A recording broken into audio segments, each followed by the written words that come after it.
I'm Davis Hammond with Loud Light. The legislature is back for the wrap-up session. It's supposed to be a month, but the Senate forced it down to just a week ending May 4th, in which time they must write the entire government budget and solve school funding. Revised revenue projections show that Kansas will raise an additional $226 million this fiscal year and $316 million in fiscal year 2019, which begins July 1st. Some legislators are pushing for that money to go into schools which are unconstitutionally underfunded, while Senator Wagle is pushing for tax breaks for top income earners. Secretary Chris Kobach dubs himself the ACLU's worst nightmare, but will now be forced to pay the ACLU's attorney fees as punishment for being found in contempt of federal court. At issue is Kobach's failure to send out voter postcards that confirm registration and polling location to thousands of Kansans who became registered under the court's preliminary injunction. In the courtroom, Kobach attempted to blame everyone below him, but the judge reminded him that he is the chief of Kansas elections who had explicitly told her he would comply. She cited him for lying to the court and for failing to take responsibility. A bar complaint was filed, and the contempt ruling may be grounds for disbarring Kobach from practicing law. The House budget, HB 2365, was debated Friday. The budget is the holy grail of bills, as almost anything can be amended onto it. Representative Parker's amendment to expand Medicaid failed 56-66, which is surprising as dozens more voted for it last year. Representative Jennings' amendment to ban government money from being used to defend Kobach's contempt of court ruling passed 103-16.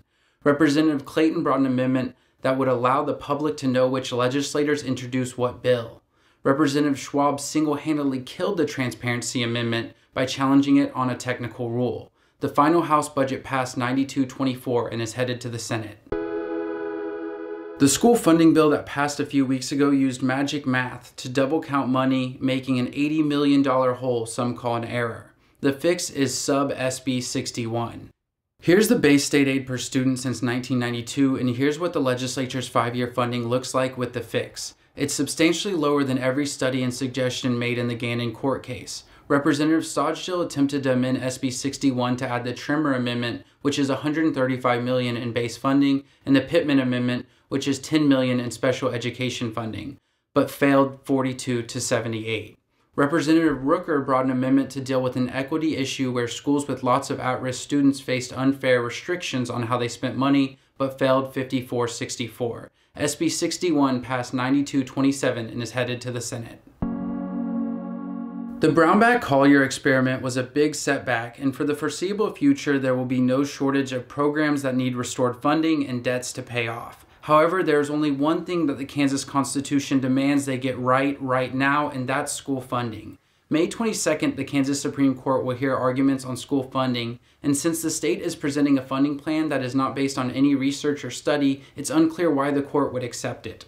This coming week, we will see more debate on the budget and school funding. There are an assortment of controversial bills that may pop up at any time, namely the bill to allow adoption agencies to discriminate and the bill allowing 18-year-olds with out-of-state gun permits to carry guns in college dorms and classrooms. Like, share, and if you're able, please consider making a contribution to help fund the creation of these videos. Stay tuned, stay engaged, and until next time, thank you so much, Kansas.